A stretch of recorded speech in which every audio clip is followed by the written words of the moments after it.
जनाब सदर, पेश करदा करारदाद हम आजाद हैं। हमसे मुराद पाकिस्तान में जीता जागता सांस लेता एक एक इंसान, और आजाद से मुराद बेखौफ, लेकिन हमारे सरों पर तो हर वक्त खौफ की तलवारें मंडराती हैं। आजाद से मुराद खुद मुख्तार, लेकिन हमारे सियासतदान तो कशकोल थामे अमेरिका के सामने अपनी कौम की हमियत का सौदा करते हैं।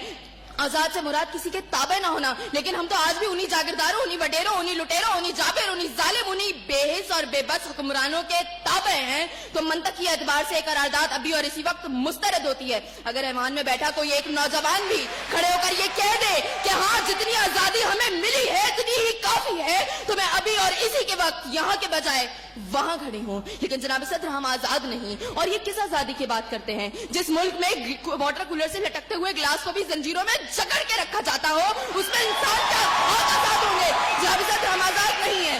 जनाब सदर, असल में मवाफकत में आने वाली मुकर्ररा खुद को डिज्नीलैंड की प्रिंसेस समझती हैं, क्योंकि ये जो कहानी हमें सुनाती रही वो पाकिस्तान तो हमने कभी देखा ही नहीं। जनाब सदर, जिस मुल्क के सियासतदानों की तरक्की का आलम ये हो कि उनकी दौलतों में दिन दुगनी और रात चुगनी होती हो, और तरक्की का दारोमदार ये हो, तो फिर मैं कैसे कहूँ कि हम आजाद हैं। जिन मुल्क के सियासतदानों के नाम पनामा लीक्स में लीक होते हो और स्टोर मचने पर फकत अवाम को लैपटॉप स्क्रीन का लॉलीपॉप दे जाता हो, तो मैं कैसे कहूँ कि हम आजाद हैं। जनाब सदर, जिस मुल्क की हुक्मरानी और हुकूमत का ढांचा तक बैनुल अक़वामी इस्तेमार ने बनाया हो, तो फिर मैं कैसे कहूँ कि हम आजाद हैं। जिस मुल्क का अदलिया का सिस्टम तक किसी और का लिया हुआ हो, तो मैं कैसे कहूँ कि हम आजाद हैं। जनाब सदर, और जिस आजादी की ये बात कर रही थी, जिन हरी झंडियों की ये बात ये कर रही थी, जब कल यही झंडियां हमारी पैरों के तले रोती जाएंगी और कोई उनको उठाने वाला ना होगा, तो फिर मैं इनसे पूछूंगी कि अरे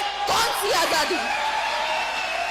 जनाब सदर, हम आजाद नहीं कि जब कश्मीर में हमारे भाइयों को मार मार के उनका भूतस निकाला जा रहा था, तो हम भारतीय मूवी सुल्तान को पाकिस्तान में सबसे मकबूल तरीन फिल्म बनाने में मसरूफ थे। तो मैं कैसे कहूँ कि हम आजाद हैं। जब बॉर्डर के पार हमारे मुसलमान भाइयों को मारा जा रहा था, तो मेरे मुल्क के सियासतदान आम की पेटियां और साड़ियां तोहफे में उनको भेज रहे थे। तो मैं कैसे कहूँ कि हम आजाद हैं। जनाब सदर, और हमारे नौजवानों के लिए, अभी रोड पर मैं देखती भी आई, हमारे नौजवानों के लिए आजादी का मकसद फकत बाइकों के साइलेंसर फाड़ के निकालने तक महदूद है। तो मैं कैसे कहूँ कि हम आजाद हैं।